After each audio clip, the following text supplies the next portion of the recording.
Creo que un responsable político, más si es el líder de la oposición, no puede decir yo no tengo posición, mi posición es la de los sindicatos. Uf. Porque usted tiene que tener posición. Sí. Porque, oiga, esto, enlazando unas cosas con otras, aquí llevamos desde el año... El 2009. 2009. Exacto. Pero no puede decir mi posición es la de los sindicatos, porque entonces, ¿qué hago? ¿No te llamo? Llamo a Cándido Méndez. ¿A qué hora ha sido?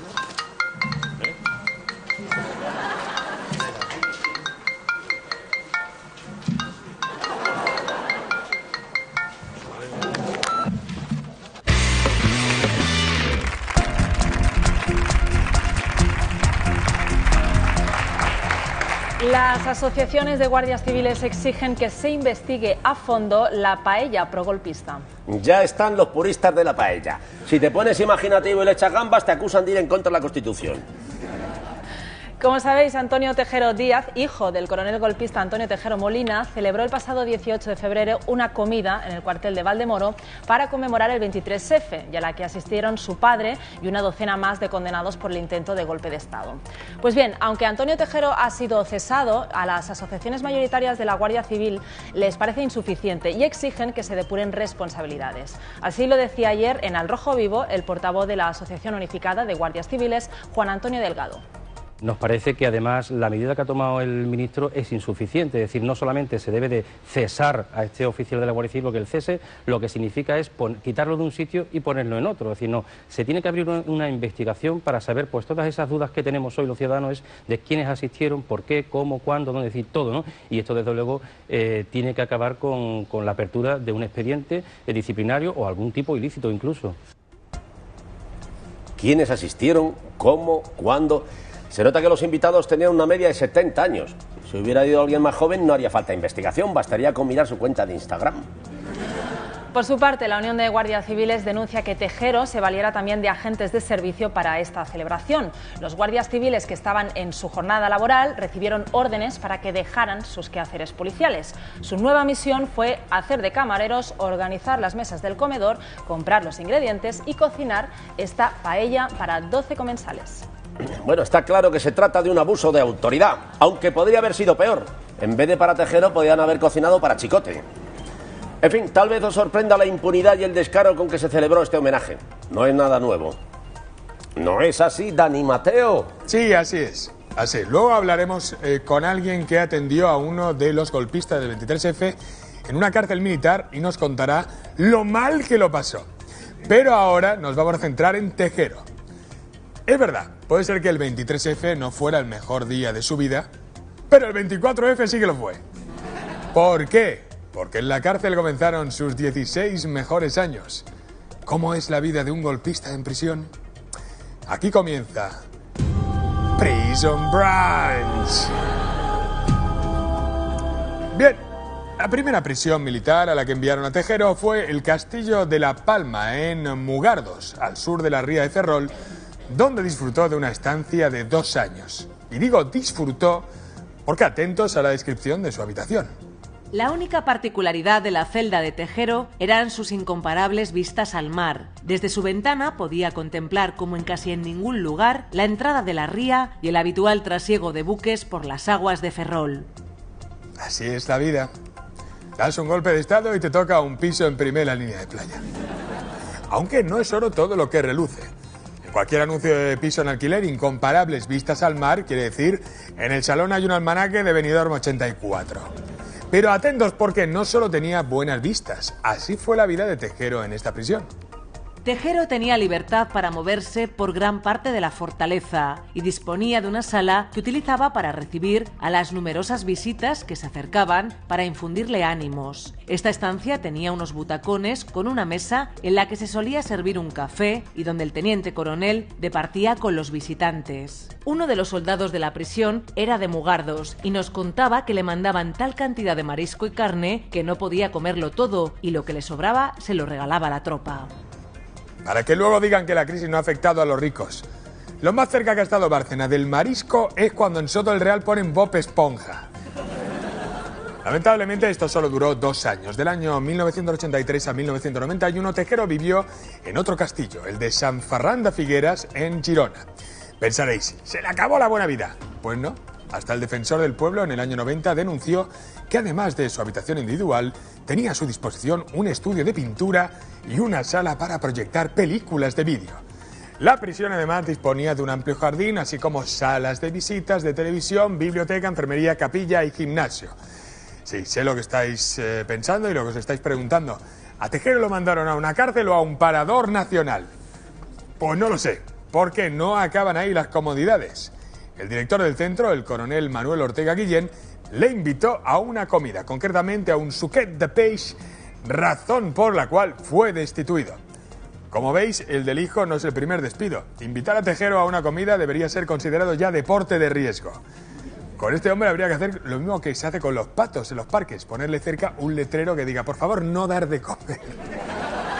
Los últimos años de cárcel, del 91 al 96, cuando se le concede la libertad condicional, Tejero estuvo en la prisión de Alcalá de Henares. Y como podéis suponer ya, pues tampoco pasó penurias. La zona de reclusión de los suboficiales y los oficiales consistía en un par de chalecitos rodeados por una valla de apenas medio metro que daba un descampado. Y casi podría haberse fugado si hubiera querido. Exacto, podría haberse fugado si hubiera querido, pero ¿a qué persona en su sano juicio se le hubiera ocurrido fugarse viviendo así?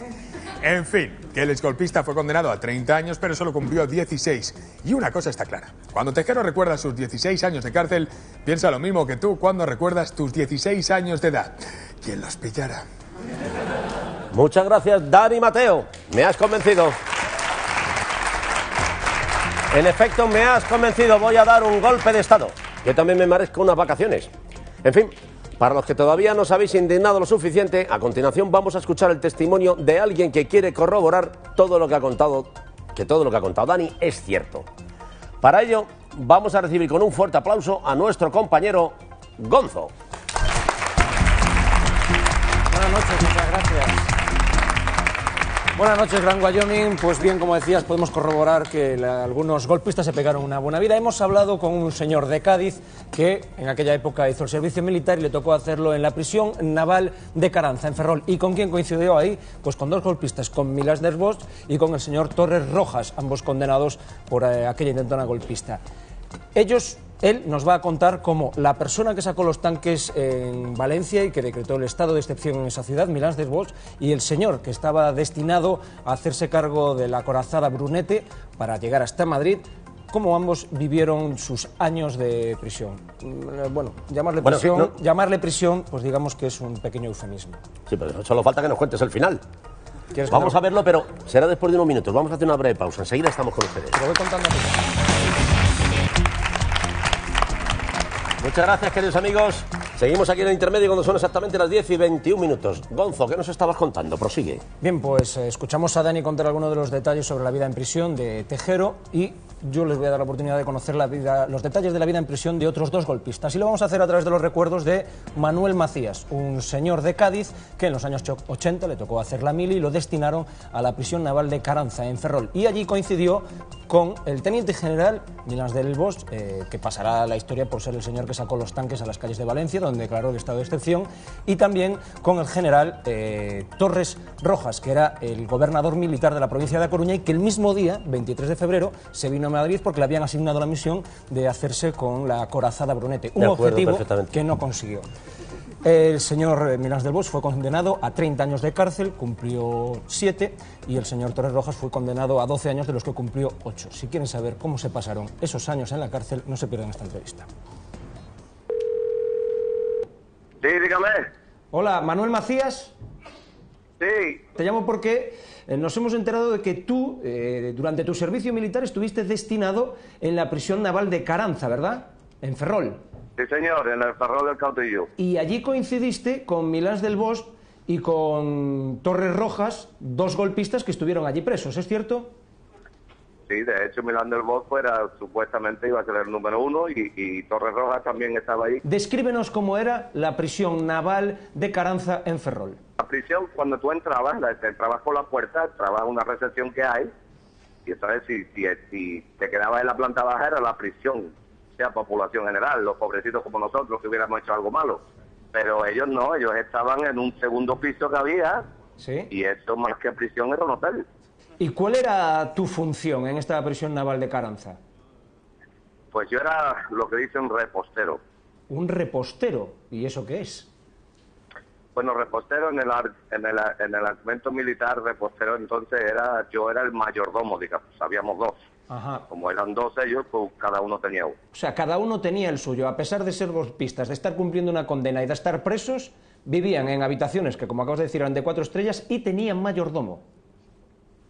Sí, hombre, tenían mayordomo y allí arriba había un bar, que quisieran muchos, tenían un salón comedor, tenían una biblioteca. Ellos tenían su patio aparte con una pista una mini pista de atletismo para que ellos se ejercitaran. ¿Y qué es lo que te pedían a ti que hicieses como repostero, como mayordomo? Pues como repostero, como mayordomo, yo estaba encargado del día a día desde cuando se levantaban en la mañana, prepararle su desayuno. Ellos bajaban abajo a la pista de atletismo un rato, entonces yo les arreglaba su habitación. Luego subían a comer, se les servía el almuerzo, se les preparaba un café. Allí se sentaban a ver la cena un rato, luego se metían a la siesta y en la noche pues la cena. Y luego se tomaban un whiskycito allí en la barra. ¿Y eran las dos únicas personas que dentro de esta prisión naval recibían ese trato o había más personas? Sí, era lo único. Allí habían 12 habitaciones, me acuerdo perfectamente. Pero las dos únicas que estaban ocupadas eran ellos. Dos nada más, Milán del Bosch y Torres Rojas. Y de hecho allí no podía subir nadie sino a pedir audiencia. De hecho, el capitán general de la zona marítima del Cantábrico, ¿sí? Me acuerdo porque a mí me temblaban las piernas, me tocó a mí ir a decirle que no lo iban a recibir porque no había pedido audiencia. Visitas las que quisiesen ellos. Ajá. En fin de año, en Navidades, venía toda la familia y era una cena familiar allí. Ah, la Nochebuena se la montaban allí en la prisión, entre comillas. Sí, ¿no? Su fiesta familiar y el un menú extraordinario, sopa de mariscos. Cada 2 meses llegaba un señor de Málaga que no me acuerdo el nombre. Sí. Y ese hombre les traía provisiones, jamón de pata negra, Rioja de gran reserva, le traía mojama. Por cierto, la mojama me la comí yo entera. Y gracias a Dios que un día me dijo Torres Rojas, dice, mira Manuel, nosotros tenemos la presión alta y no podemos comer cosas saladas. Yo sé que tú eres del sur, así que si quieres cómete la mojama. Y yo me encargaba de reponer la despensa, digamos. Había otro señor que era armador allí en La Coruña, tenía un par de restaurantes también y él le llevaba marisco. Pues imagínate en Galicia. ¿Qué me vas a contar a mí? Luego tenían visitas del clérigo, venía. De hecho, ellos tenían misa todos los domingos, me tocó hacer monaguillo a mí. O sea, que menos vida de presos ahí todo. Sí, de presos nada, yo es que no los llamaría presos. Ellos estaban allí porque tenían que estar, pero es que dentro a ellos no le hacía falta nada. Mira, Milán del Bosch tenía una amiga acompañante, lo que ella venía una vez al mes y se pegaban todos los días. Ese día no salía él de la habitación. No sé qué haría, porque yo no creo que... Entonces no había Viagra tampoco, así que no sé qué es lo que haría. Dentro de esta zona de hotel que tú dices, ¿tenían libertad de movimientos total? Sí, ellos se movían. De hecho, yo me acuerdo que una vez o 2 veces al mes, Milán del Bosch se comunicaba telefónicamente con el dictador Pinochet, que todavía estaba vivo, y todavía ejercía de dictador en Chile. ¿Podían hacer las llamadas telefónicas que quisiesen también? Sí, ya te digo, él llamaba a Chile a hablar con Pinochet, y de cuando en cuando tocaba coger el teléfono y era Pinochet el que había llamado para hablar con él. Oye, Manuel, pues no te molestamos más. Muchísimas gracias por habernos atendido y por habernos contado cómo vivieron la condena 2 de las personas que intentaron dar un golpe de Estado en nuestro país. De nada, hombre, yo me alegro de haber podido ayudar y ya te digo, aquí estamos.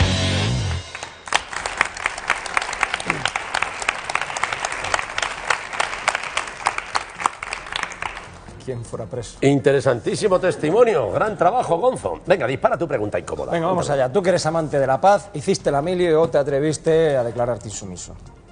Bueno, conseguí encontrar un punto medio, digamos. Hice la mili, pero mostrando mi oposición al sistema.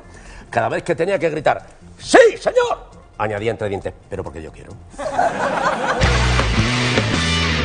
Un muchacho común y corriente, pero yo, detrás de esa apariencia normal, me di cuenta que había una gran estrella. Sin más preámbulos, vamos a darle un fuerte aplauso a la nueva figura de la música latina.